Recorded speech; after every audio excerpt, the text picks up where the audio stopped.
Hey everybody, this is your GM, your back row Domus, your GM who currently is not on the team right now, but don't you worry about it, Kale, here to bring you episode 15 of the Stack and Shed series. Now, in this series, we're covering all 32 teams, so everybody gets a chance to be talked about, alright? Now, in this series, we're covering a few different topics, and they include what went wrong, what do they need, stack or shed, their draft picks, one move I would do, and their cap space, alright? Now, in this episode, we're talking about the Chargers, so bolt up, it's going to get crazy.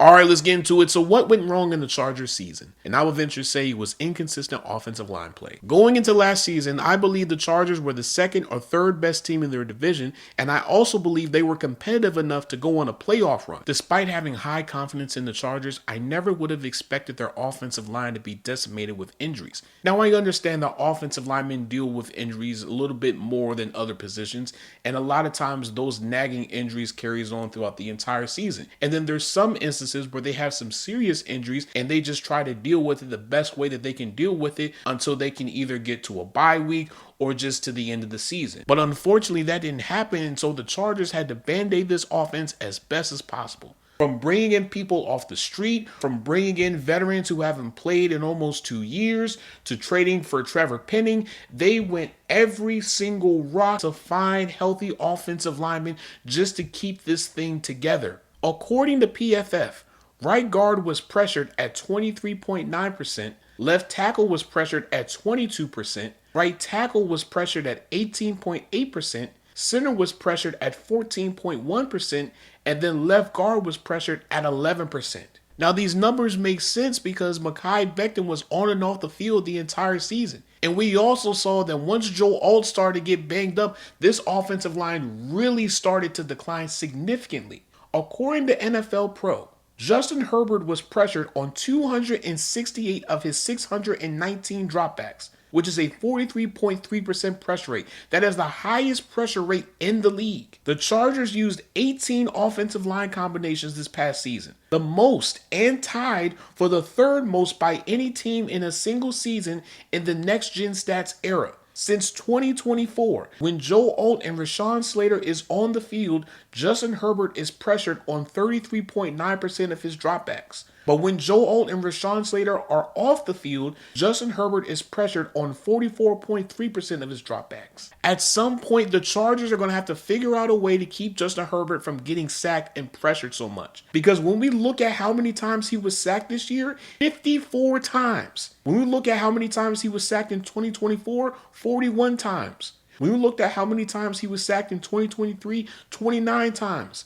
And then he was sacked 38 times in 2022. He also faced 109 quick pressures, the most quick pressures in the league. Now, quick pressures are defined as pressures that occurred under 2.5 seconds. Now, with that being said, what do the Chargers need? And that is to bolster this offensive line. And so far, the Chargers have done that by signing Tyler Biadasz to a 3-year, $30 million deal, Cole Strange to a 2-year, $13 million deal, and Trey Pipkins to a 2-year, $10 million deal. Now, just because they made these 3 signings does not mean that they shouldn't take an offensive lineman at some point in the draft or maybe after the draft in that second and third wave of free agency. Because you still have people such as Taylor Decker, Jawan Taylor, Jonah Williams, Joel Bitonio, Jack Conklin, Cam Robinson, Mekhi Becton if you want to bring him back, Kevin Zeitler, James Daniels, Graham Glasgow, Ethan Pokich, Alex Kappa, Calvin Beecham, Trevor Penning if you want to bring him back, Greg Van Rotten, Brady Christensen, Cordell Volson, DJ Humphreys,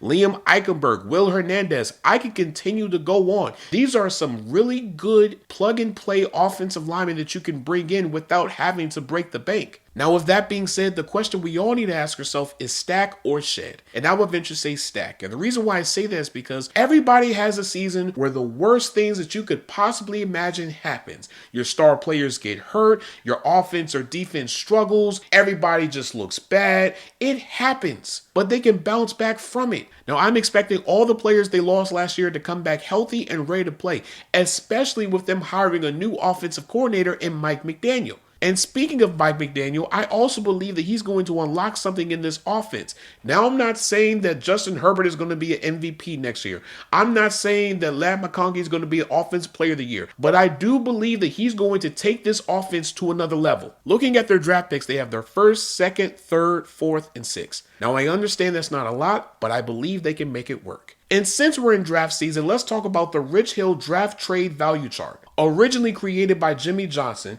it is a chart that shows the trade value of each and every draft pick. Now, in recent years, teams have transitioned from using the Jimmy Johnson model to the Rich Hill model, as it is more accurate on the trade value of each and every draft pick. Using the Rich Hill model, which I will post the link of the Jimmy Johnson model as well as the Rich Hill model in the description of this episode, the Chargers' value for all of their draft picks is very low. The 22nd pick in the first round has a trade value of 780 points. The 55th pick in the second round has a trade value of 350 points. The 86th pick in the third round has a trade value of 160 points. The 123rd pick in the fourth round has a trade value of 49 points. And the 204th pick in the sixth round has a trade value of 9.4 points. With the Chargers only having 3 picks in the top 100, I wonder how they're going to attack the draft. Because as I've said before in previous episodes in this series, I believe there's going to be a lot of teams that are going to trade down or possibly trade out of the first round altogether due to the first round lacking blue chip talent, and positions that were traditionally valued lower in the first round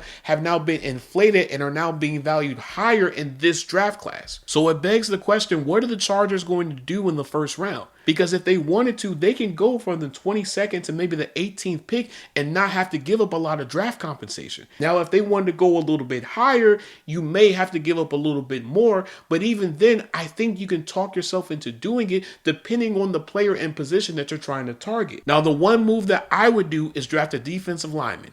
Now, originally, I was leaning towards an offensive lineman, but after the signings of Tyler Biadasz, Trey Pipkins, and Cole Strange, I feel like that's good enough for now. I feel like at best, if you wanted to address the offensive line, you could do it in day 2 and day 3 of the draft. But I think you're in a good position where you don't have to reach for someone like a Caleb Banks or Lee Hunter or Peter Woods if you want to take that route. Because I think pairing them with Dalvin Tomlinson would be a great combination. Because we saw how productive this defensive line was last year. I think you need to continue on with that model. Looking at their cap space, they have $49.9 million. Now, I don't expect the Chargers to make any moves anytime soon because they're preparing for the draft, but I do expect for them to be players in that second and third wave of free agency. Now, the question is this: are they going to go after veteran offensive linemen? Are they going to go after veteran defensive linemen? Because their market values are somewhat reasonable. Joel Bitonio's market value, according to Spotrac, is only $12.9 million. That's reasonable because Joel Bitonio is one of the better guards in the league.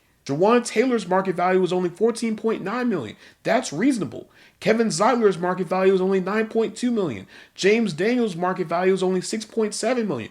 Graham Glasgow's market value is only $5.8 million. That's not bad. Those are reasonable numbers for productive veteran offensive linemen. Looking at some of the veteran defensive linemen that are still free agents, their market value is even more reasonable. David Onyemata market value is only $8.5 million. DJ Reader's market value is only $3.8 million. Calais Campbell's market value is $10.9 million. Mario Edwards' market value is only $2.2 million. Daquan Jones's market value is only $1.7 million. Larry Ogunjobi's market value is only $5 million. Those are reasonable numbers. You have more than enough cap space to go after multiple offensive and defensive linemen if you want to take that route. So let's see what the Chargers do. But I'm going to end this episode here. If you guys like what you're listening, please make sure you guys leave a 5-star review on anywhere and everywhere that you can listen to this podcast, all right? We are available on Apple, Spotify, and a few other places. Now, if you want to access those places, go on Google, type in rss.com Football Junkies Podcast, all right? It should be the first link. When you click on that link, it'll take you to our rss.com page where you can listen to this podcast on your online browser, all right? There should be a box that says listen to. When you click on that box, it'll take you to a plethora of different places that you can listen to this podcast, all right? Now, for my YouTube people, you can follow us there at Football Junkies Pod. Football Junkies Pod. Make sure you guys like, share, subscribe, turn the notification bell, and leave a comment down below. Let me know your thoughts on this episode as well as other episodes. Am I right? Am I wrong? Let's talk about it, all right? We also have a link tree in our bio. Now, when you click on that link tree, it'll take you to anywhere and everywhere that we have Football Junkies content, all right? It is also available in the description of every single episode that we post, all right? Now, if you're a podcaster or content creator such as myself and you're looking for a place to distribute your content, go ahead and sign up for RSS.com using our RSS affiliate link. Now, when you use our RSS.com affiliate link, all proceeds will go back into the podcast in the form of new equipment, new data, and anything that we could do to make this podcast better for you guys, all right? Make sure you guys click on that link. Now, you can follow us on Instagram at football_junkiespod. Football_junkiespod. Junkiespod is now what? It is together, not spaced, okay? It is together, not spaced. Football_junkiespod, all right? You can follow me on TikTok at footballjunkiespod. Footballjunkiespod. I got some clips. I'm going to post them. You just got to give me some time, all right? Now, you can follow me on Blue Sky at GMKale. G is in good, M is in morning, Kale. K-A-I-L-E, all right? GMKAIOE. You can follow me on Twitter at GMKale. G as in good, M as in morning, Kale. K-A-I-O-E, all right? As always, I hope I gave you guys a fix that you guys need. I love you guys. I appreciate you guys so much. Thank you guys so much for listening to the best football podcast that you can listen to on a week-to-week, day-to-day basis. And as always, this is your GM Kale signing out. Peace and love. Later, guys.